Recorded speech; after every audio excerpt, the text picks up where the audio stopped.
LS powered Fiero. Rear engine LS powered Lane 2 Fiero. MLB Mike from Merrill, Wisconsin. 5.3 His stock LS LS powered rear Chevy engine. S10 pickup. That's crazy. And an S10. Here we go. Let's see. Two LSs. One's in Now the that's front, an one's LS in the swap back. right there. Who'd have thought? Oh yeah. Power to weight transfer. Yes, he's out there. See no brake though. He does brake though.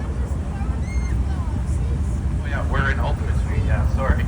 Yeah, yeah, we're in Easy Street. Sorry, I am confused. Jesse will get the win here with an 8.254 at 90 miles an hour.